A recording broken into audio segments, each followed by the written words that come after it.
बिस्मिल्लाहिर्रहमानिर्रहीम अस्सलाम वालेकुम। नाज़रीन, आज एक और हेल्थ इशू और इन्फेक्शियस डिज़ीज़ के ऊपर बात करते हैं, हेपेटाइटिस बी। अब जैसा कि आपको पता है, हेपेटाइटिस बी जो है एक वायरल डिज़ीज़ है। इसको काला यरकान भी बोल लेते हैं। हेपेटाइटिस बी जो है, ये हेपेटाइटिस बी वायरस से होती है। अगर इसका टाइमली इलाज ना किया जाए तो ये जो लिवर है उसको डैमेज कर देगी और फिर ये क्रोनिक हेपेटाइटिस में कन्वर्ट हो जाएगी। जिगर जो है वो सिकुड़ जाएगा, जिसको लिवर सिरोसिस बोलते हैं। और फिर लिवर जो है वो अपना काम आहिस्ता-आहिस्ता कम कर देगा और उसकी फिर अपनी कॉम्प्लिकेशंस हैं कि पेट में पानी पड़ना, खून की उल्टियाँ आना, मरीज़ का कोमे में जाना, काले पखाने आना वगैरह-वगैरह। देखिए, ये हेपेटाइटिस बी जो है, एक बात याद रखिए, ये मेनली ब्लड से एक से दूसरे को ट्रांसमिट होती है। ये ब्लड बॉर्न है। यानी कहीं से भी अगर एक इंसान जो इन्फेक्टेड है हेपेटाइटिस बी से, उसका ब्लड दूसरे को, वो कहाँ से हो सकता है? डेंटल प्रोसीजर्स जहाँ पे प्रॉपर स्टरलाइजेशन ना हो, या अदर सर्जिकल प्रोसीजर्स जहाँ पे इंस्ट्रूमेंट्स को प्रॉपर स्टरलाइज नहीं किया गया, लेबर रूम्स हों, खा ऑपरेशन थिएटर्स हों। उसके अलावा ऐसी जो मेल प्रैक्टिसेस, कहीं पे लोग जो हैं वो सिरिंजेस जो हैं वो शेयर कर रहे हैं, कंटेमिनेटेड सिरिंजेस, वहाँ से ये फैल सकता है। इसके अलावा लोग टैटू बनवाते हैं बॉडी के ऊपर जो है, उनके अंदर वहाँ से वो एक ही उसकी जो आगे नीडल है वो लोगों शेयर हो रही है, वहाँ से हो सकता है। उसके अलावा नोज़ और ईयर जो हैं, इनको प्रिक किया जाता है, इनके अंदर जो सुराख करवा के तो ज्वेलरीज डाली जाती हैं फिर, तो वहाँ भी अगर आसेप्टिक मेजर्स का ख्याल नहीं रखा जाएगा, नीडल्स शेयरिंग की जाएंगी, तो वहाँ से भी फैल सकती है।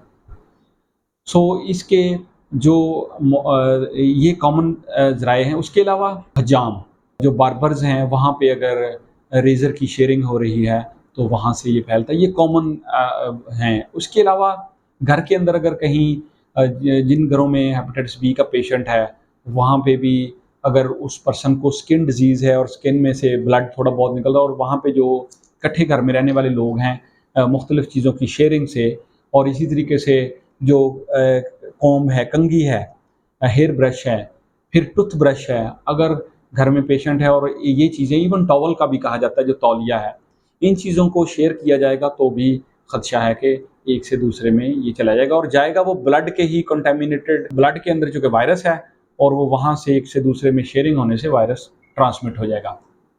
तो हेपेटाइटिस बी के लिए एक बहुत अच्छी खबर ये है कि इसकी वैक्सीनेशन अवेलेबल है, और अगर आप इसकी वैक्सीनेशन करवा लेते हैं तो हेपेटाइटिस बी होने से बच सकते हैं।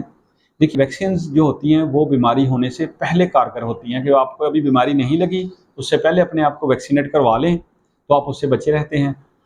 वैक्सीन के अंदर चूँकि उसी बीमारी के कमज़ोर हालत में वायरस, बैक्टीरिया या इनके पार्ट्स जो हैं वो डाले हुए होते हैं, और हमारी बॉडी जो है वो ये समझती है, जब वैक्सीन करवाई जाती है तो बॉडी का, हमारी का जो इम्यून सिस्टम है वो एक्टिवेट हो जाता है। वो समझता है कि वो असल में जो जरासीम है वो बॉडी में आ गए हैं, तो उसके नतीजे में बॉडी का इम्यून सिस्टम जो है वो तगड़ा हो जाता है, वो अपने आप को मजबूत कर लेता है। तो कभी कभार अगर लेटर ऑन एक्चुअल वायरस से वास्ता पड़े तो बॉडी उसको जो है वो किल कर देगी।